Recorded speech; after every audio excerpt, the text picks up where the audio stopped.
Buenas tardes, buenas noches, amados hermanos. Dios les bendiga. Hoy, 24 de marzo, día viernes, con nuestro hermano Agustín Afonso. Seguimos con estudios bíblicos. Evangelio de Lucas, considerando capítulo 23, versículo 6 en adelante, dice la palabra de Dios. Entonces Pilato, oyendo decir Galilea, preguntó si el hombre era Galileo. Y al saber que era de la jurisdicción de Herodes, le remitió a Herodes. Y en aquellos días también que en aquellos días también estaba en Jerusalén. Entonces, por este texto, como dice el versículo 12, que luego de que esto con Jesucristo para ser interrogado ante Pilato y luego ante Herodes, eso ocasionó entre ellos inclusive que esa enemistad se fuese y fuesen nuevamente amigos a raíz de este altercado que están viendo según la jurisdicción de cada uno, según el mandato y según lo que gobierna cada uno de ellos al César. Y sabemos que, como dice el verso 7, al saber que era jurisdicción de Herodes, le remitió a Herodes y en aquellos días también estaba en Jerusalén. Entonces sabemos que ese momento de Pilato para poderse como librar un poco acerca de esa gran responsabilidad que le venía encima de condenar a un inocente y ya en varias ocasiones Pilato le decía a ellos que, como decía en el versículo 14, en el final del 14, no he hallado en este hombre ningún delito. Dice el versículo 15 final, nada digno de muerte he hallado en este hombre. El versículo 16 quiere soltarle y en el verso 20 él quiere soltar a Jesús, pero la gente se le opone. Estamos hablando que es difícil esta decisión que está tomando y también le teme al pueblo, no quiere que haya revueltas ni que haya ningún problema en su gobierno. Dice el verso 8, Herodes viendo a Jesús se alegró mucho porque hacía tiempo que deseaba verle, porque había oído muchas cosas acerca de él y esperaba verle hacer alguna señal. Entonces sabemos que Herodes tenía preguntas, tenía inquietudes, pero realmente quería era ver señal de Jesús, más no eh, creer en él, más no por los textos que vemos, más no era otra forma, sino nada más lo que era la señal. Y le hacía muchas preguntas, pero él nada respondió. Jesús está concentrado en lo que está haciendo, realmente está decidido a entregar su vida por nosotros. No va a hacer nada nuestro Señor Jesús para evadir una cruz, no va a hacer nada para poderse librar y lo puede hacer. Jesucristo pudiera haber llamado a sus legiones de ángeles y que lo librasen de la mano de Roma y voluntariamente decidió no hacerlo por amor a todos nosotros, algo que no le va a responder absolutamente nada porque él desea terminar el trabajo, que es ir a una cruz. Verso 10, y estaban los principales sacerdotes y los escribas acusándole con gran vehemencia y realmente las acusaciones era que ellos le habían dicho que él pervierte la ciudad, también habían dicho que él había dicho blasfemias en versos anteriores. Y le acusaban con gran vehemencia, o sea, realmente no pararon. Verso 11, entonces Herodes con sus soldados le menospreció y le escarneció, vistiéndole con una ropa espléndida, y le volvió a enviarle a Pilato. Y se hicieron amigos Pilato y Herodes aquel día, pero antes estaban enemistados entre sí. Sea la decisión que sea entre Pilato y Herodes, no va a interferir en lo que Jesús ha decidido hacer. Los propósitos eternos de nuestro Señor Jesús no se van a ver interferidos por ningún gobernante de naciones sobre este mundo. La decisión que tomó Jesucristo no es una decisión tomada a la suerte o por casualidad, no está en manos de Herodes, no está en manos de Pilato. La decisión estaba en manos de Jesús y él iba a hacer lo necesario, enmudecer, porque es necesario enmudecer para poder culminar su trabajo, dejarse abofetear, dejarse azotar, dejarse llevar un madero, porque él podía en cualquier momento, como lo dijo lo hemos estudiado, si realmente mi reino fuera de este mundo, yo llamaría a mis legiones y me defendería. Pero realmente él quería mostrarnos un mundo, un reino inconmovible, inmarcesible, y él es la roca y nuestra piedra angular. Dios me lo guarde y Dios me lo bendiga, hermano. Comentarios, preguntas. Lo dejo con mi hermano Agustín Alfonso Pereira.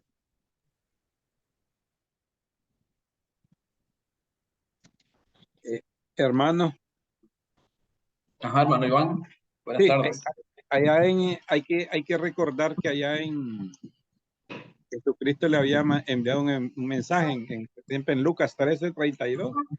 Jesús le había dicho a los fariseos que le enviasen el siguiente mensaje y decir: aquella zorra, echo fuera demonios, hago curaciones hoy y mañana, y el tercer día termino mi obra. Entonces, más o menos se puede ver que ya tenía, pues, yo imagino que él no entendía mucho eso, ¿va? Pero ya tenía una idea de que por qué él trataba de hacer las preguntas, ¿va? Dios les bendiga, hermano. El hermano Luis Gilberto, creo que iba a decir algo, hermano Gilberto. ¿No? Ok. ¿Alguien tiene más comentarios? Gracias, hermano Iván. Buena observación. ¿Más comentarios? Ok, entonces aquí estamos ya. Oye, no, una de las cosas que yo me preguntaba, cuando leía que se rifaron las ropas, yo decía, pero ¿por qué se rifaron las ropas? Imagínate qué ropa podía tener Jesús que fuera para que se la rifaran. Y aquí dice que fue que lo vistieron con ropa espléndida. Y sería sobre esos trapos, porque sería de donde hicieron la rifa, porque siempre me había preguntado hasta ahorita que me doy cuenta, pues que le pusieron una ropa pues, que no era de la que normalmente se podía poner Jesús, pues, porque consideraba, yo decía, pero Jesús no se podía vestir con algo que fuera digno de rifarse, pero sí rifaron fue lo que le colocaron. Gracias. Gracias, hermanita. Muy buena observación esa también. Interesante. Sí, ciertamente dice que Herodes lo vistió de una ropa espléndida y se lo mandó a Pilato. Me imagino que estaba vestido con una ropa espléndida. Aunque la crucifixión dice que era una ropa sin costura, era de una sola pieza sin costura. Y eso no era una pieza valiosa cuando era así, una pieza grande. Con eso podían hacer otros trajes. Y ciertamente, probablemente sería esa ropa espléndida con la que le vistió Herodes. Posiblemente sí. ¿Alguien más? ¿Comentarios? Entonces, aquí vemos los momentos más difíciles de Jesús en esta vida terrenal, en su vida terrenal. Y ciertamente eran cosas que tenían que suceder, eran cosas que tenían que pasar, como dijo Alejandro, era el plan de Dios. El plan de Dios estaba predestinado. Jesús estaba predestinado para que se cumpliera en él todas las profecías de las cuales habían hablado los profetas, y ciertamente él cumplió con todas ellas, padeciendo según las profecías, según lo que fue dicho por los profetas. Pero como dice él en el versículo 53 del capítulo 22, él dice que estaba con ellos siempre en el templo y nunca extendiste la mano contra mí. Mas ahora, dice, mas esta es vuestra hora y la potestad de las tinieblas. Mas esta es vuestra hora y la potestad de las tinieblas. O sea, Dios tenía el control de todas las situaciones. Fíjense que él muchas veces lo llevaron para ser apedreado, para lanzarlo por un barranco, y él pasaba en medio de ellos sin ningún tipo de problema, porque no era la hora todavía. O sea, Dios tenía el control, Dios ya tenía establecido el momento en el que él iba a entregar su vida, y tenía que ser durante la Pascua. Y esta última Pascua de Jesús vemos que le está entregando su vida. Y Y era el propósito de Dios para salvarnos a nosotros, para redimirnos, ¿verdad? Para que el pago que merecíamos nosotros lo sufriera Jesús, que era la muerte. Y sabemos que los romanos eran los autores de esta muerte en la cruz. Era una muerte que era bastante dolorosa, era bastante humillante y, y era una tortura, ¿verdad? Para el que era condenado a muerte. Entonces aquí vamos a ver ahora, a partir del versículo 13, a Pilatos tratando de convencer a los ancianos y a los sacerdotes de que Jesús es inocente, de que Jesús él no le ve ningún tipo de delito a Jesús. Y la intención de Pilatos era soltarlo. Fíjense que por tercera vez, como dice el versículo de Dios, él les dijo por tercera vez. O sea, en tres veces, a pesar de que ellos pedían que él fuera condenado, a pesar de que ellos injuriaban acerca de ciertos delitos que ellos estaban acusando, como empezamos el capítulo 23, acusándolo de 3 delitos que eran graves para el Imperio Romano, a pesar de eso, por el interrogatorio que Pilato le había hecho a Jesús, él no le encontraba ningún delito, pero el pueblo de Israel insistía en condenarlo. Pero vamos a leer el versículo 13 al versículo 25 para después ir comentando todos estos versículos. Versículo 13 al versículo 25, ¿quién lo puede leer? Leo, mi hermanito. Entonces Pilato, convocando a los principales sacerdotes, a los gobernantes y al pueblo, les dijo: me habéis presentado a este como un hombre que perturba al pueblo, pero habiéndole interrogado yo delante de vosotros, no he hallado en este hombre delito alguno de aquellos de que le acusáis, y ni aun Herodes, porque os remití a él, y él aquí, nada digno de muerte ha hecho este hombre. Lo soltaré, pues, después de castigarle. Y tenía necesidad de soltarles uno en cada fiesta, mas toda la multitud dio voces a una diciendo: fuera con este y soltadnos a Barrabás. Este había sido echado en la cárcel por sedición en la ciudad y por homicidio. Les habló otra vez Pilato queriendo soltar a Jesús, pero ellos volvieron a dar voces diciendo: crucificarle, crucificarle. Él les dijo por tercera vez: pues qué mal ha hecho este. Ningún delito digno de muerte he hallado en él. Le castigaré, pues, y le soltaré. Mas ellos instaban a grandes voces pidiendo que fuese crucificado. Y las voces de ellos y de los principales sacerdotes prevalecieron. Entonces Pilato sentenció que se hiciese lo que ellos pedían, y le soltó a aquel que había sido echado en la cárcel por sedición y homicidio, a que habían pedido, y entregó Jesús a la voluntad de ellos. Amén. Amén. Fíjese que desde el versículo 1 al versículo 5 vemos que los que trajeron a Jesús a Pilato, dice la muchedumbre de ellos. ¿Quién era la muchedumbre de ellos? Aquellos que fueron a Getsemaní a capturarlo, ¿verdad? A llevarlo a la casa de Anás. De la casa de Anás después lo llevaron a la casa de Caifás. Esa muchedumbre que eran los sacerdotes, los ancianos, ¿verdad? Los que estaban en contra de Jesús, son los que habían también llevado a Jesús después de ser interrogado por Caifás, ¿verdad? Y haberlo declarado culpable de blasfemia, llevarlo a Pilato. O sea, ahí solamente estaba el grupo religioso, los que estaban acusando a Jesús en el momento que estaba en casa de Caifás. Pero después que Pilato lo envía a él, a Herodes, y ve que lo regresa nuevamente a él, ya no solamente él convoca a los sacerdotes o a los principales, sino ni siquiera los gobernantes, sino que también convoca al pueblo. Y eso llama la atención. ¿Por qué Pilatos convoca al pueblo? Fíjense que a Jesús lo van a capturar de noche. De noche ya era prácticamente medianoche, cerca de medianoche cuando él estaba en Getsemaní. Hasta los discípulos tenían sueño y se durmieron cuando él estaba orando.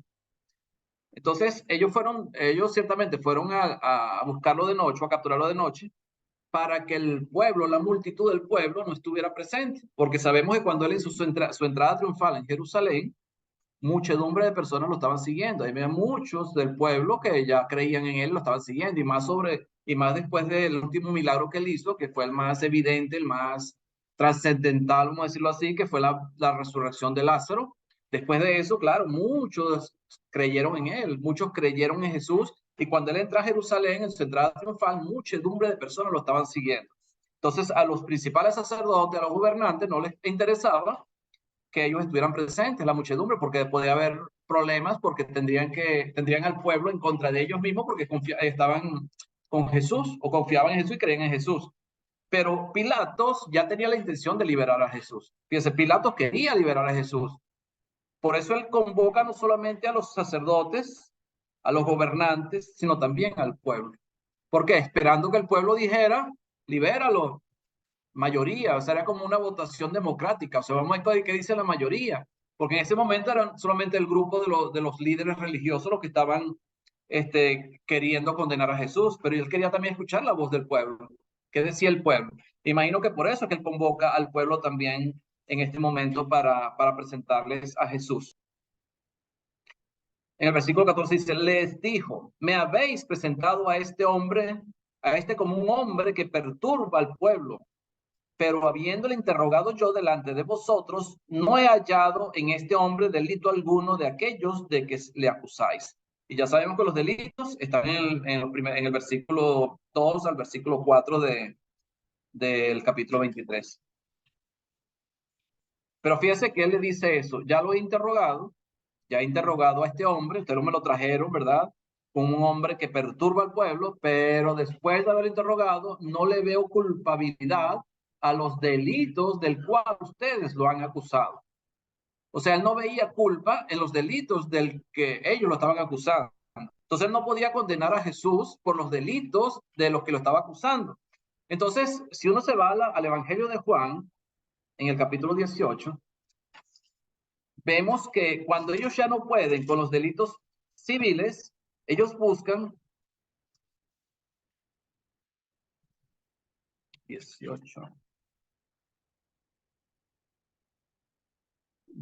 No, perdón, en el capítulo 19. Capítulo 19. Los judíos, vamos a ver el versículo 6, capítulo 19, versículo 6, dice, cuando le dieron los principales sacerdotes y los alguaciles dieron voces diciendo, crucifícale, crucifícale. Pilato les dijo, tomad de vosotros y crucificale, porque no hallo delito en él. No hallo delito en él, fíjese. Los judíos le respondieron, nosotros tenemos una ley, y según nuestra ley debe morir, porque se hizo a sí mismo hijo de Dios. O sea, como los delitos civiles ya no funcionaron porque Pilatos no encontraba culpabilidad en él en cuanto a los delitos civiles, que era por el cual los romanos podían condenar a una persona del pueblo de Israel, o que pertenecía también al Imperio Romano. Ellos lo acusaron ahora de ¿qué? Que estaba violando su ley, la ley de Moisés, en este caso haciéndose hijo de Dios. Entonces ya lo estaban acusando por hacerse hijo de Dios, porque ya no conseguían la manera de que lo acusaran o lo condenaran por los delitos de los cuales lo estaba acusando. Ahora, ¿por qué ellos lo acusan ahora ante Pilato por delitos religiosos? Cuando Pilato eso no le interesaba, ni le importaba ningún tipo de delito religioso, porque ellos no eran judíos o no creían en el Dios verdadero. Pero fíjense que sí estaba el pueblo reunido. El pueblo estaba reunido. Y los que estaban hablando eran los sacerdotes, los principales sacerdotes y los gobernantes, ¿verdad? El pueblo de Israel. Para ese momento en el que se está viviendo, en esa época o el momento que se está viviendo, era muy importante estar bien con la parte religiosa de Jerusalén, por lo menos la parte del templo, que tú pudieras ir al templo o ir a la sinagoga, pudieras entrar. Cuando tú eras acusado de blasfemia o de negar la fe, te podían expulsar de la sinagoga, te podían expulsar hasta del templo, y eso lo hacían los religiosos. Cuando los religiosos, los principales sacerdotes, los gobernantes, ¿verdad?, que estaban ahí, empiezan a acusar a Jesús, el pueblo, me imagino que por miedo, le empiezan a hacer caso a lo que dicen ellos. Y lo que ellos acusaban a Jesús realmente era eso, de haber blasfemado contra Dios, de haberse llamado a sí mismo hijo de Dios. El versículo 15 dice, del capítulo 23 de Lucas, y ni aun Herodes, porque os remití a él, y aquí nada digno de muerte ha hecho este hombre. Ni aun Herodes. ¿Y Herodes quién era? Era parte de ellos.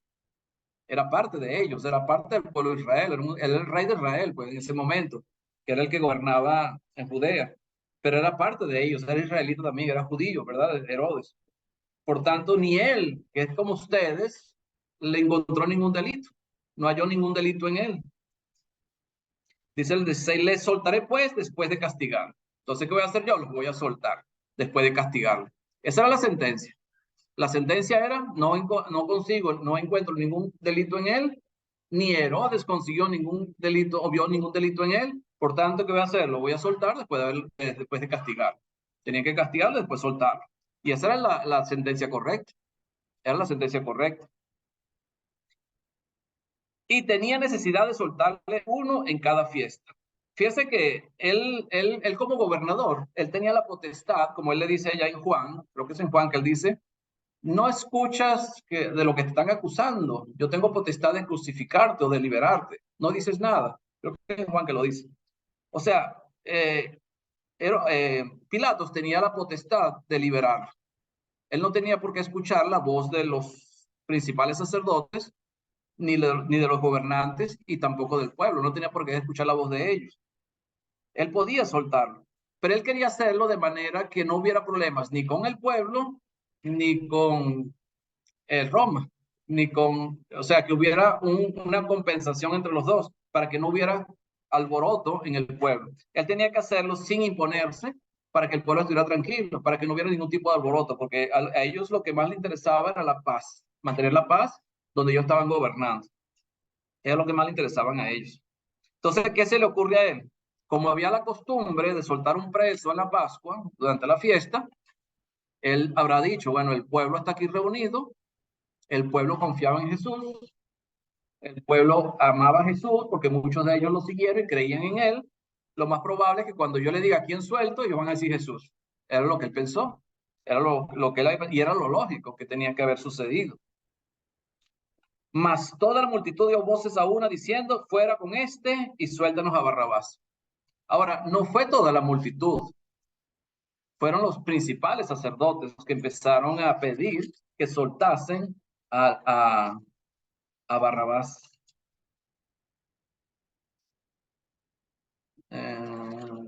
Y creo que dice, fueron los principales sacerdotes los que comenzaron a pedirle al pueblo que gritasen, que soltasen a Barrabás.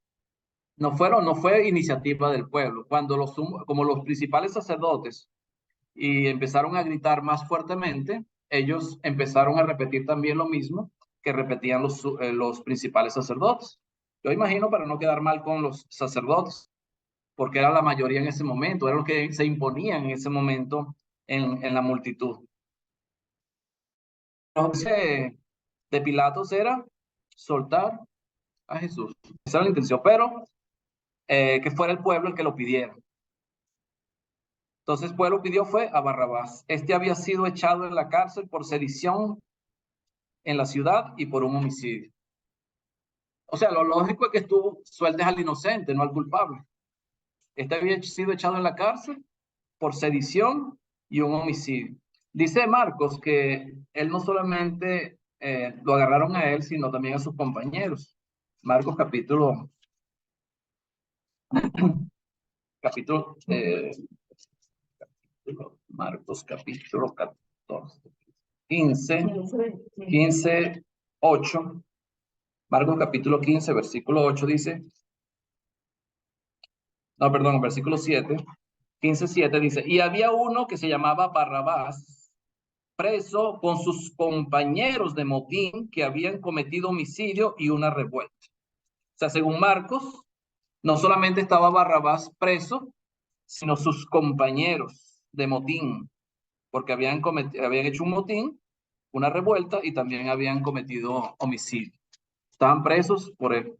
Entonces, cuando ellos piden a Barrabás, se supone que iba a haber una crucifixión, o se cree que iba a haber una crucifixión ese día, pero realmente la crucifixión iba a ser de Jesús, sino que iba a ser de Barrabás con sus compañeros, con sus dos compañeros, o por lo menos dos de sus compañeros que estaban con él en la misma revuelta. O sea que los que crucificaron con Jesús probablemente eran compañeros de Barrabás. Entonces Barrabás fue liberado para que crucificaran a Jesús. Entonces, ¿cómo vemos o en qué enfocamos, cómo podemos enfocar a Barrabás en ese momento comparado con nosotros? O sea, ¿a quién merecía ser crucificado en ese momento? ¿A quién tenía que haber condenado Pilato para que fuera crucificado? Tenía que ser Barrabás. ¿Pero a quién crucificaron? Pues a Jesús. ¿Quién merece ser crucificado? ¿Quién merece la muerte entre nosotros? Todos. Todos merecemos el castigo, porque somos los pecadores. Pero ¿quién fue entregado por nosotros? Estamos en el lugar como de Barrabás. O sea, nosotros merecíamos la muerte por haber pecado, por haber cometido delitos ante Dios, pero el que pagó por nosotros fue Jesús. Y es lo que vemos en esta figura de Barrabás en estos momentos, cuando él es liberado y crucifican a Jesús. Dime, Alejandro, ¿ibas a decir algo? Sí, Agustín, estoy viendo aquí el libro de Mateo. En el capítulo 27 me llama la atención también la mujer, la esposa de Pilato. Decía en el 19, Mateo 27, 19.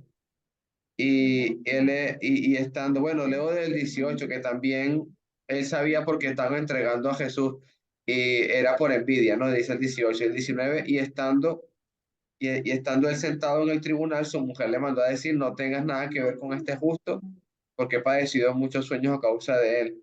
Y lo que tú dices, pues en el 20, pero los principales sacerdotes y los ancianos persuadieron a la multitud para que pidiesen a Barrabás y Jesús fuese muerto. O sea, la responsabilidad fue sobre la multitud, pero específicamente los principales sacerdotes tuvieron mucho que ver, persuadieron mucho a la multitud. Y fíjate que tanto Pilato como su esposa no eran judíos. Y fíjate otro caso allá en Juan también, con el caso de Pilato. Juan capítulo 19. El versículo 7 dice, los judíos le respondían, nosotros tenemos una ley y según nuestra ley debe morir, porque se hizo a sí mismo hijo de Dios. Cuando Pilato oyó decir esto, tuvo más miedo cuando escuchó esto. Entonces le dijo Pilato, versículo 9, y entró otra vez al pretorio y dijo a Jesús, ¿de dónde eres tú? Mas Jesús no le dio respuesta. Fíjese que cuando él escucha de los principales sacerdotes que él se había hecho hijo, había dicho que era hijo de Dios, para ellos había blasfemado, dice que Pilato tuvo más miedo. Yo imagino cuando dice más miedo, es porque ya la esposa le había contado acerca del sueño que tuvo con Jesús.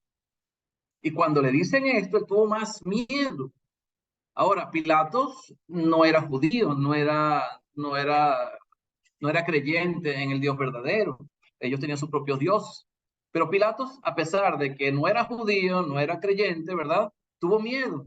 Mientras que los sacerdotes, los principales sacerdotes, el pueblo de Israel y los gobernantes, que sí eran judíos, que sí conocían a Dios, conocían acerca de las profecías, vieron y escucharon sobre las señales que Jesús había hecho, no tenían miedo. Fíjense como dice Mateo, lo que estaba leyendo Alejandro hace ratico. Mateo capítulo... Un momentico allá. 28, a llegar allá.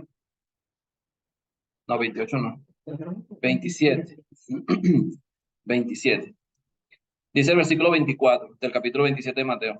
Viendo Pilatos que nada adelantaba, sino que se hacía más alboroto, tomó agua y se lavó las manos delante del pueblo, diciendo: inocente soy yo de la sangre de este justo, allá vosotros. Y respondiendo todo el pueblo, fíjese, todos los que estaban ahí, yo me imagino que la voz que más predominaba era la de los sacerdotes, los principales. Dijo: su sangre sea sobre nosotros y sobre nuestros hijos. Imagínense hasta dónde llegaron. O sea, no solamente nosotros vamos a ser los culpables, sino nuestras generaciones van a ser culpables de todo esto, no tú. Pilato dijo: yo me lavo las manos, yo no tengo nada que ver con este justo. Allá ustedes. Bueno, que su sangre sea sobre nosotros y sobre nuestros hijos. Imagínense a dónde llegaron. Pilato, sin ser israelita, sin conocer a Dios, tuvo miedo. Y estos que conocían a Dios, que conocían las profecías, que escucharon de los milagros, que escucharon todo lo que Jesús hizo, todo lo que, muchas cosas las que enseñó, no tenían miedo, no les importó, sino que más bien se hicieron culpables no solamente ellos, sino toda su generación, sus hijos, pero que vendrían después. O sea, un pueblo con un corazón completamente endurecido, un pueblo apartado completamente de los caminos de Dios, a pesar de que eran los que supuestamente velaban para que se cumpliese los mandamientos de Dios. Pero su corazón, es como dice Malaquías, mas su corazón estaba lejos de mí, ¿verdad? Estaba lejos, o sea, el corazón de ellos estaba muy lejos de Dios. Ellos solamente le importaba era su prestigio, el dominio que ellos tenían sobre el pueblo. Y Jesús era un estorbo para ellos y querían salir de él. Sabemos que esto tenía que suceder, era parte del plan de Dios, o era el plan de Dios desde antes de la fundación del mundo, pero ellos tenían que darse cuenta. Ellos tenían que darse cuenta. El plan de Dios siempre se iba a consumar, siempre se iba a consumar, siempre se iba a cumplir. Pero ellos podían haber tenido otra actitud distinta, porque las señales fueron hechas, todo fue hecho para que ellos pudieran entender y ver que lo que Jesús, o quién era Jesús en ese momento, quién era él. Dice el versículo, vamos nuevamente al capítulo 23 de Lucas, el versículo 20, dice: les habló otra vez Pilato queriendo soltar a Jesús. Entonces, ¿cuál era la intención que tenía Pilato? Él quería soltar a Jesús, le puso la opción de Barrabás. Dijeron: no, queremos que sueltes a Barrabás. Pero él les habló otra vez queriendo soltar a Jesús. O sea, él quería soltar a Jesús. O sea, la intención de Pilato era soltar a Jesús. Pero ellos volvieron a dar voces diciendo: crucifícale, crucifícale. Aquí empiezan pidiendo crucifixión. O sea, ya la muerte por crucifixión. ¿Y por qué la muerte por crucifixión? ¿Por qué pidieron crucifixión? Primero, bueno, los romanos acostumbraban a castigar a los delincuentes con la crucifixión. Pero, ¿cómo era visto alguien que era crucificado? O sea, ¿de qué manera era visto? Ellos tenían que desprestigiar a Jesús hasta en su muerte. O sea, ellos tenían que hacer que el pueblo se olvidara de él hasta por su muerte, por la manera como iba a morir. Porque ahí ellos entendían muy bien lo que significaba crucificar a alguien. Cuando crucificaban a alguien, era porque ese alguien era una persona que era merecedor de la muerte por los delitos y por lo que él hacía, ¿verdad? En este caso, Barrabás en contra del Imperio Romano. Pero era una persona que era mal vista por el pueblo, era persona que cometían delitos y por tanto era crucificado ¿para qué? Para que el pueblo escarmentara sobre el comportamiento que tenían que tener ante el Imperio Romano. Y como dice Gálatas capítulo 3, estaba escrito: maldito todo aquel que es colgado en madero. ¿Por qué? Porque eran los delincuentes, las peores personas eran las que eran crucificados. Y esta condición del crucificado no solamente le afectaba al crucificado, sino hasta toda la familia. Eso era una vergüenza para la familia, el hecho de que tu hijo o tu familiar muriera en una cruz. Era una vergüenza para la familia. Entonces era un desprestigio no solamente para Jesús, sino hasta para toda su familia. Y por eso ellos piden la crucifixión. Porque ellos podían haber matado a Jesús a piedras, apedreado, como iban a hacer con la mujer que fue sorprendida en adulterio, o como hicieron con Esteban, ¿verdad? Hayan hecho. Ellos podrían haber apedreado a Jesús, pero una crucifixión era mejor, era más fácil, era mejor para ellos porque lo iban a desprestigiar de una manera que más nadie iba a escuchar de él, o no iban, por lo menos no iban a hablar de él, no iban a hablar de él, ¿verdad? Por la manera como iba a morir. 22 dice, él les dijo por tercera vez, pues qué mal ha hecho este, o sea, ¿por qué crucificarle? Pero qué mal, o sea, porque yo crucifico a alguien que se haya portado mal, que haya hecho cosas malas. Por eso él dice, más qué mal ha hecho este. O sea, ¿por qué piden crucifixión? O sea, qué mal. Y realmente no había hecho ningún mal, pero los sacerdotes, los principales, tenían esa intención ya en la cabeza metida, ¿verdad? Tenemos que deshonrarlo completamente, desprestigiarlo de una manera completamente, para que ya nadie ni siquiera mencione este nombre, como pasó allá en Hechos cuando los apóstoles son presos. No hablen más de este nombre, no les mandamos que no hablen más en este nombre. O sea, y esa es la intención de ellos, que no se olvidara el nombre de Jesús. Y una manera de hacerlo era esta, desprestigiándolo completamente. Dice, ningún delito digno de muerte he hallado en él. Le castigaré pues y le soltaré. Nuevamente, le vuelvo a decir lo mismo por tercera vez. Ningún delito digno de muerte he hallado en él. Lo castigaré y lo soltaré. Y era lo que tenía que haber hecho. Pero también Pilatos, amor temiendo al pueblo, aunque él era el gobernador, el que dirigía el pueblo, él quería tener paz en el pueblo, entonces él no quería que se formara una revuelta, y eso porque los sacerdotes tenían gran influencia sobre el pueblo, y ellos podían hacer que hubiera desacuerdos con el Imperio Romano por el hecho de que Jesús fuera liberado. Dice el versículo 23, mas ellos instaban a grandes voces pidiendo que fuese crucificado. A grandes voces, o sea, a gritos. O sea, era una insistencia que tenían ellos muy grande. Y las voces de ellos y de los principales sacerdotes prevalecieron. ¿Quién prevaleció? Las voces de ellos, que eran los gobernantes, y los principales sacerdotes prevalecieron. Amor, el pueblo no estaba tan convencido de crucificar a Jesús, pero le temían al liderazgo religioso. El liderazgo religioso era muy respetado en ese momento, en esa época, ¿verdad? Eran los líderes, los que dominaban, eran los que mandaban, ¿verdad? En cuanto a las cosas de la ley de Dios, en cuanto al templo, en cuanto a las sinagogas, eran los que gobernaban a ellos. Y el pueblo respetaba mucho a estos líderes religiosos. Entonces, predominaba los gobernantes y los principales sacerdotes, y el pueblo simplemente aceptaba. ¿Y qué hizo Pilato? Entonces Pilato sentenció que se hiciese lo que ellos pedían. Entonces, bueno, ya que ustedes lo piden a grandes voces, ya que ustedes están todos de acuerdo que esto debe ser, bueno, injustamente condenan al inocente. Injustamente, ¿verdad? Porque realmente no había delito para que fuese condenado. Fíjense que Pablo, cuando fue acusado, ¿verdad? También por lo mismo que están acusando a Jesús, por predicar las buenas nuevas, por enseñar sobre el amor de Dios, él también estuvo preso, él también fue azotado, y querían condenarlo a muerte, querían que él muriera.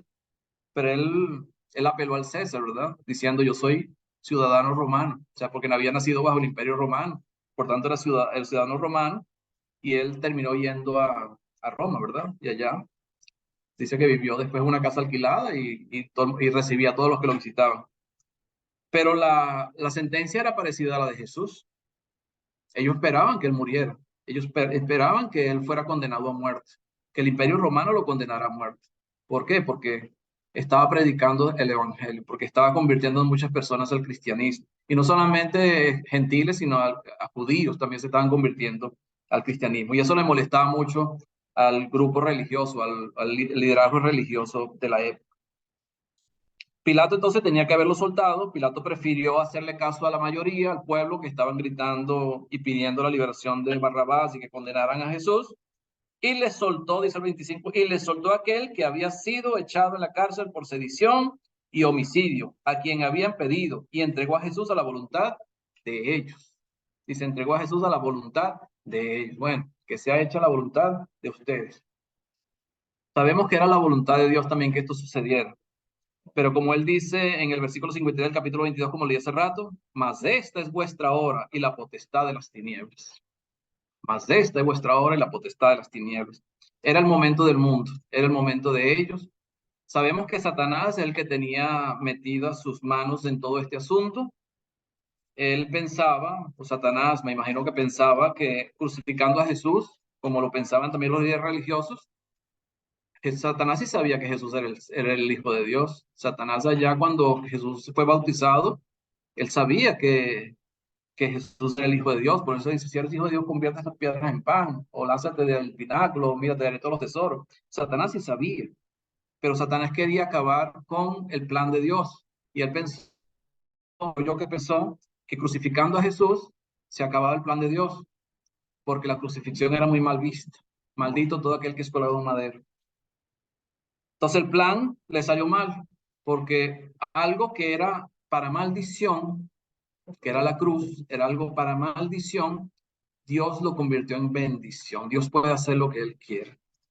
Algo que era mal visto, que era para castigar a los peores delincuentes, fue utilizado por Dios para bendecirnos a nosotros, porque esa cruz sirvió para que la sangre de Jesús fuera derramada y esa misma sangre nos limpiara a nosotros de todo pecado. Y que ese castigo que merecíamos nosotros lo pagó Él en esa cruz, en la peor de las condiciones, en la peor de las muertes, pero Él ocupó nuestro lugar en esa cruz, porque el que merecía morir era Barrabás, nosotros, no Él.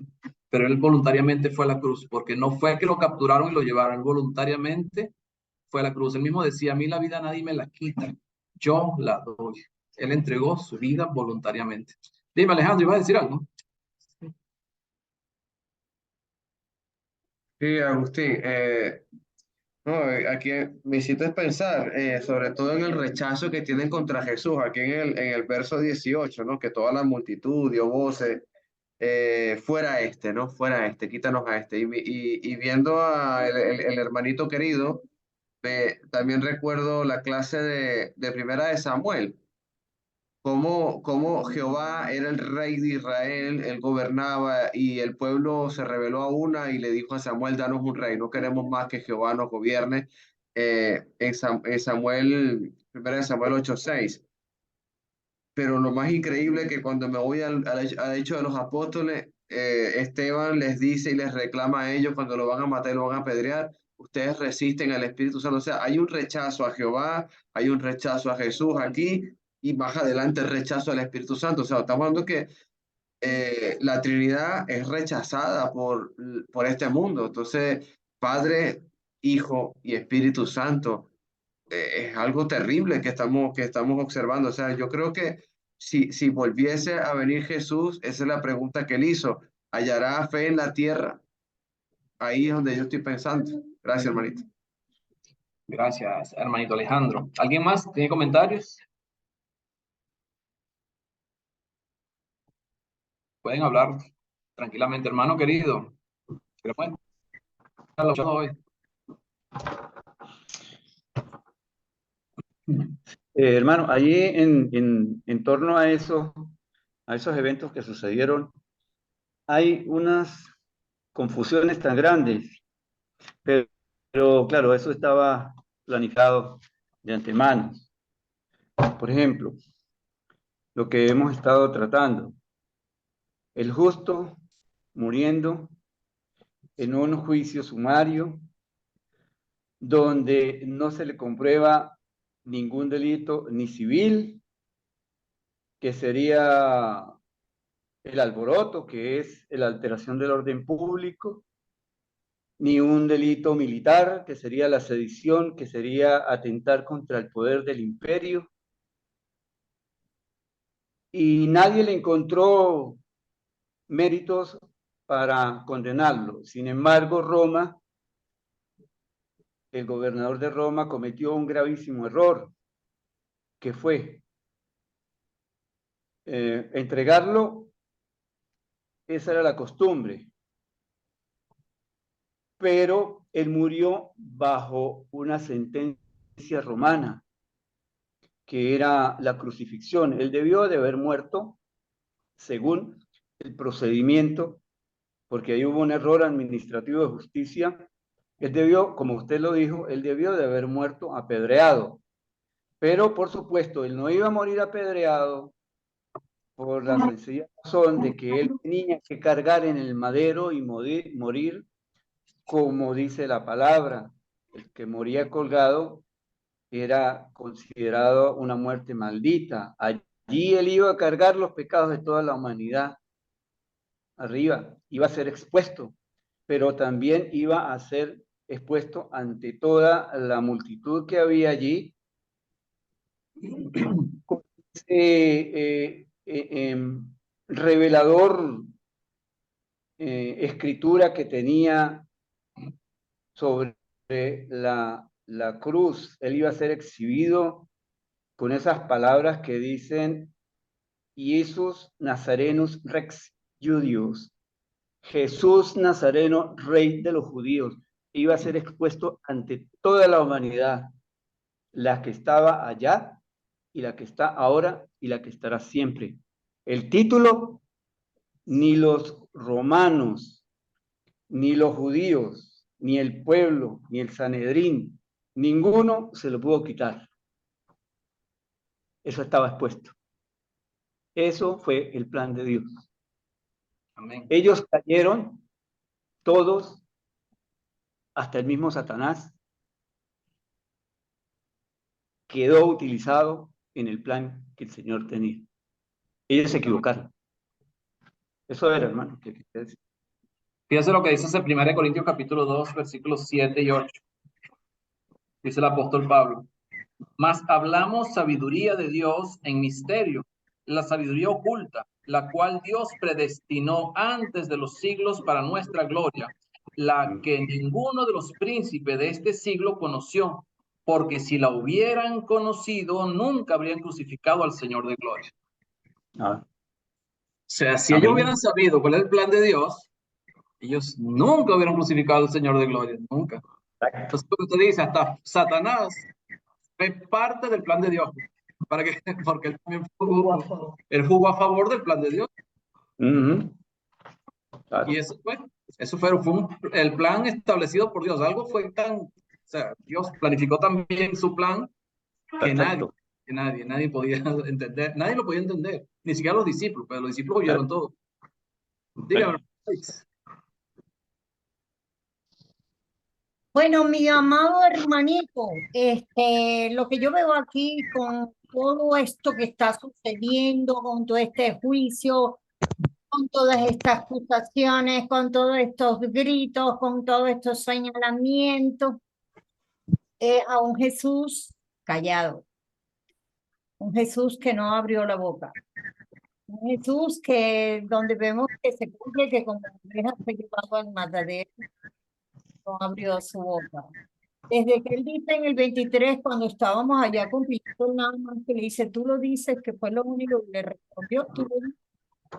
No vemos a Jesús, pero haciendo ni diciendo absolutamente nada aquí en este conflicto tan grande que había donde se disputaban la sentencia de muerte contra nuestro Señor. Amor tan grande por cada uno de nosotros está ahí en ese Jesús callado, que nos da ese ejemplo para que nosotros también cerremos la boca ante tantas tonterías que ahora, en la que ahora nos ponemos a disputar como hermanos.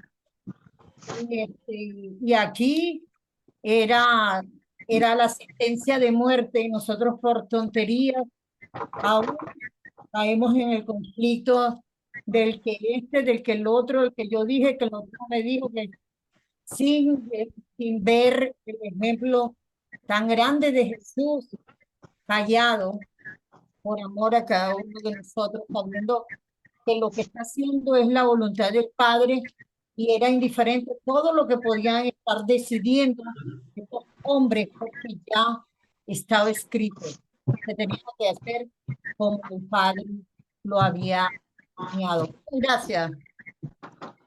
Gracias, hermanito. Muy bien. Hermano querido. Ya te escuchamos ya. Ay, gloria a Dios. Ay.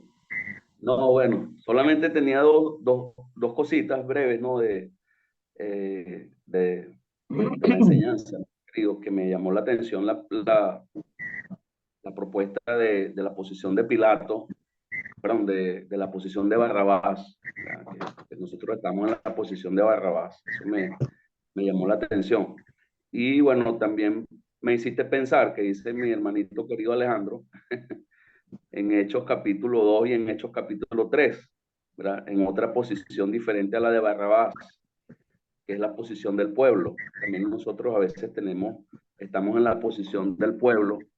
En este caso, en el libro de los Hechos, cuando Pedro predica por primera vez, les dice en el versículo 36 del capítulo 2 a este Jesús, que vosotros crucificaste, Dios le ha hecho Señor y Cristo. O sea, el pueblo es responsabilizado por la crucifixión del Señor Jesucristo, en la primera vez que se predica el Evangelio.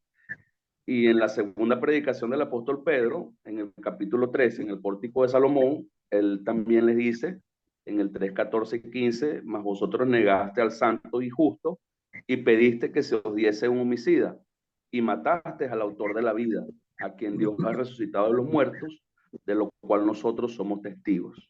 Entonces yo creo que, aparte de la posición de Barrabás, la posición del pueblo también es interesante que la consideremos, pues, como responsables directos de la crucifixión de nuestro Señor Jesucristo, para obviamente compungirnos también de corazón por nuestros pecados.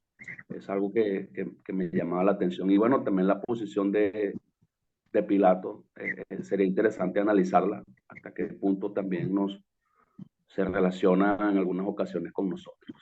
Solamente eso, hermano querido. Amén. Gracias, hermanito. Hermana Gladys. Gracias. Gracias, mi hermano.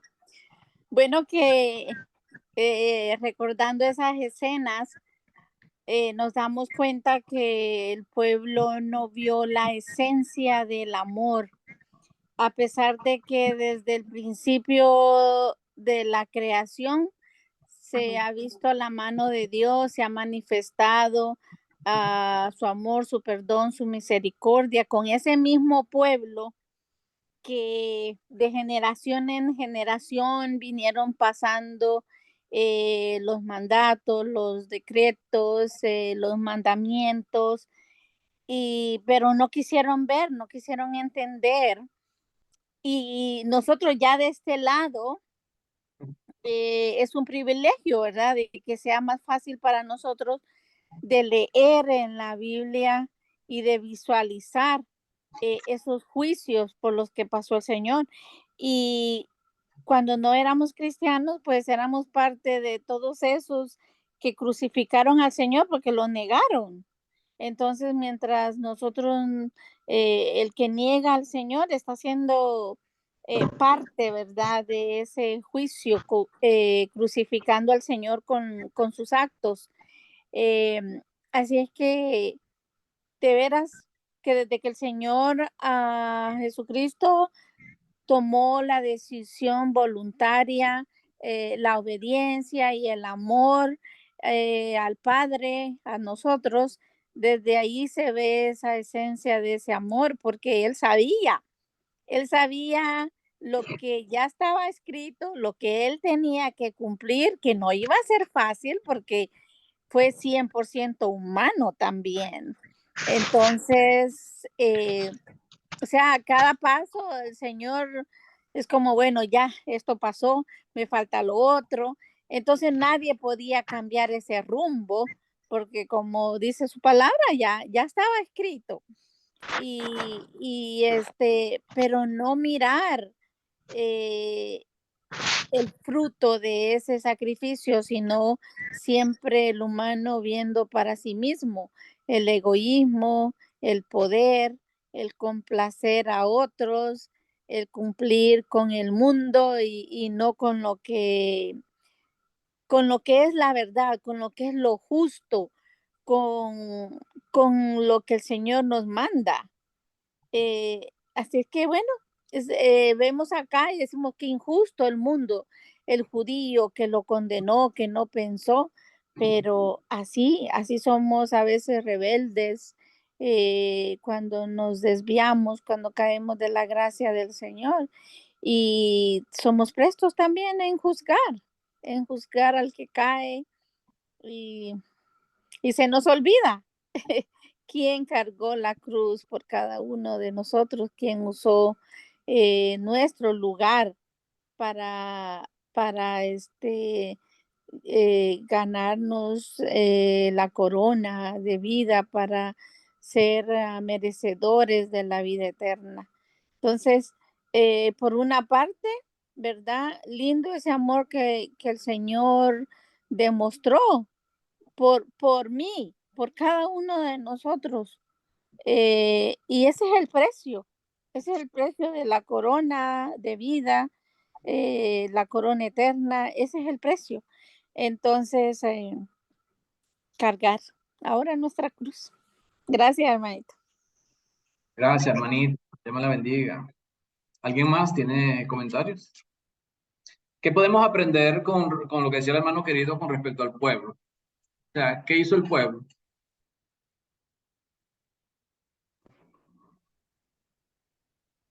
El pueblo Condenar y condenar. condenar, pero ¿y qué pasó con la multitud de los que estaban siguiendo a Jesús cuando entró en Jerusalén? ¿Qué pasó con los discípulos, los apóstoles estaban? Creo que se dispersaron. Entonces ellos, cuando tú eres minoría, te asustas o te vas o te unes a la mayoría. Que muchos de repente hicieron eso en el pueblo, o sea, somos minoría, nos sentimos minoría, vamos a unirnos a la mayoría porque tenemos miedo o simplemente nos vamos. Entonces es un ejemplo para nosotros. O sea, nosotros como Iglesia de Cristo somos minoría en el mundo. Cuando tenemos reuniones o cuando andamos en el trabajo, cualquier sitio donde nos desenvolvamos, somos minoría. Pero el hecho de que uno sea uno entre 10 no quiere decir que yo voy a cambiar mi manera de pensar y de ser por el hecho de que aquellos piensen diferente a mí, aunque seamos minoría, porque sabemos que tenemos la razón. Ellos son los que están equivocados. ¿Quién era el que estaba equivocado? Eran los sacerdotes, el pueblo, los líderes, los gobernantes, Pilatos, Herodes, todo el mundo estaba equivocado. Y la minoría estaba en lo cierto, era lo correcto. Entonces tenemos que pensar mucho en eso. O sea, nosotros aunque nos sintamos minoría o seamos minoría en algún grupo o en algún sitio donde estemos, tenemos que mantener nuestros principios y nuestras convicciones siempre. Y tratar de no tener miedo, pues, y menos avergonzarse, ¿no? Y no tener miedo de decir yo soy cristiano y yo amo a Dios y yo sigo y predico el evangelio y eso es lo que uno tiene que tener siempre en su mente.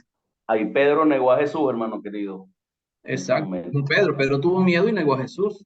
¿Y cuántos de nosotros hacemos lo mismo que hizo Pedro? Amor lo hacemos sin palabras, pero lo hacemos. Así es, hermano. Sí, lamentablemente a veces es así.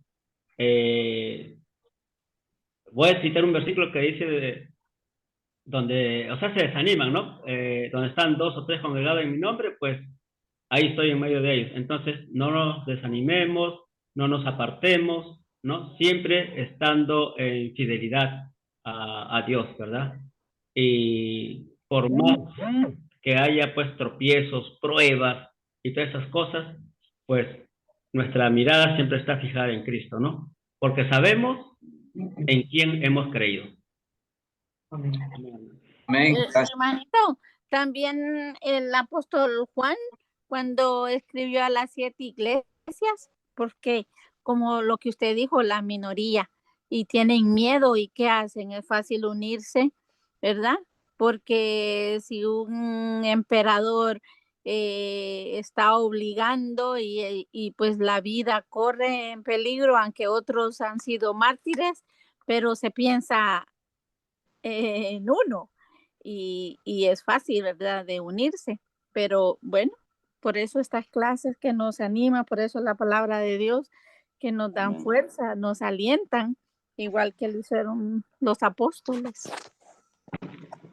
Siempre tenemos que repetir en este eslogan, el eslogan que yo aprendí hace mucho tiempo. Cristo y yo, mayoría absoluta. Cristo y yo, mayoría absoluta. Hermano querido. Hermano querido. Dígame, hermano. 2 cositas ahí rapidito que me llegan a la mente, ¿verdad? Hay una escritura que no recuerdo dónde está, si es en hebreo, no recuerdo. Cuando practicamos el pecado, o nos convertimos en pecadores voluntarios, practicantes, estamos exponiendo nuevamente al hijo de Dios a vituperio. Hebreos 10. Hebreos 10, sí. Hebreos 10, sí. Estamos exponiendo a vituperio al Hijo de Dios y lo estamos crucificando otra vez cuando nos convertimos en practicantes. Y estamos haciendo lo que hizo el pueblo, pues aquí llevando al Señor a la cruz. Y otra cosa que me llega a la mente es que, o sea, el mundo hoy sigue igual que en aquel entonces. Hoy en día la gente rechaza más a Cristo.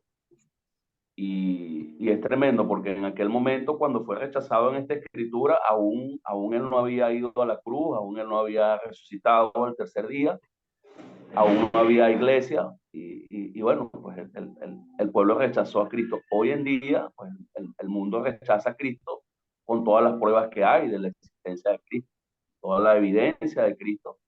El mundo sigue igual o tal vez peor que en esta escritura de Lucas 23.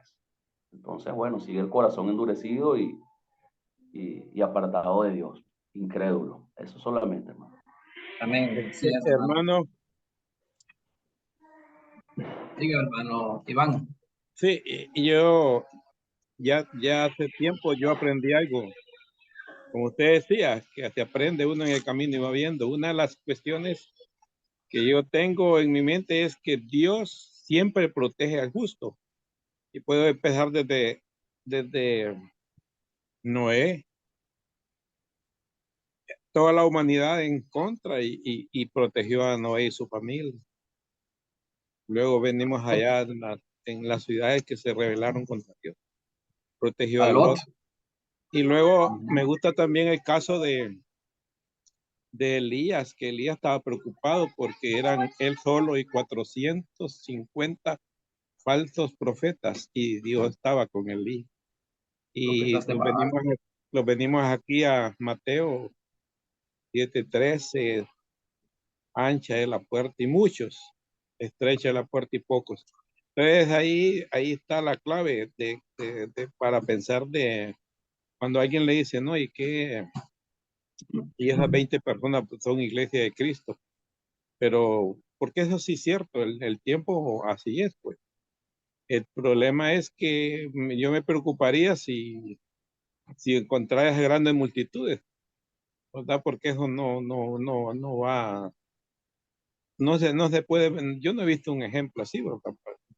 Sí he visto los ejemplos contrarios, que es poco, pues, llegar al entendimiento de la palabra, o llegar realmente, porque sí hay muchas personas que sí tienen eh, eh, el concepto, yo voy a la iglesia verdadera porque nosotros somos 10 millones. Entonces el concepto que se tiene de que la iglesia verdadera es aquí tiene que el montón de gente porque esa es la idea que les han venido introduciendo. Entonces, pero sabemos que la Biblia no maneja ese concepto, no está pues en la Biblia. Señor le bendiga, hermano. No temáis, manada pequeña. El Señor ha querido daros su reino. Siempre ha sido la manada pequeña. Eso no quiere decir que hay que ser conformista, ¿no? Hay que crecer, hay que buscar que la iglesia crezca, que cada día seamos más y que ojalá que todo el mundo pudiera conocer el Evangelio.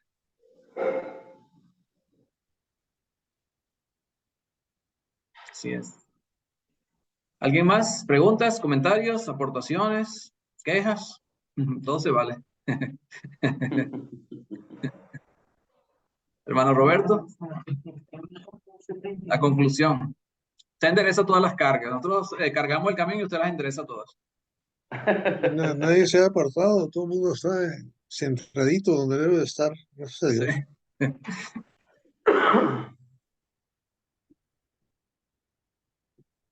Así es. Amén. Así es. Bueno, yo creo que ya la próxima semana entonces vamos a la parte de la crucifixión de Jesús, capítulo 23, versículo 26 en adelante. Lucas. La espero con ansia porque Amén. de esa parte de porción de la palabra tengo que escribir un devocional evangelístico para la revista. Y estoy predicándole en este momento a la joven, a la esposa del joven, ya me dijo el apellido, se llama Javier Gamboa. Se encuentran ambos en Colombia, él con cáncer de cerebro, pero está en casa, pues está, lo único, después de la operación lo que hace es que no dice bien algunas palabras, pero pidiéndole al Señor que por favor que oremos por ellos dos, primeramente para que obedezcan el Evangelio, pues ya los hermanos van a estar abocados con ellos, pero ahí preparando un poquito el corazón para que cuando lleguen los hermanos, pues ella esté un poquito más. Yo he estado enviándole los mensajes evangelísticos que envío todos los viernes a todos los grupos de damas para que, bueno, la palabra haga el trabajo y que la gloria y la honra sea para Dios. Amén. Así es, hermanita. Ok, muchas gracias, hermano. Dios me lo bendiga a todos. Amén, hermanito.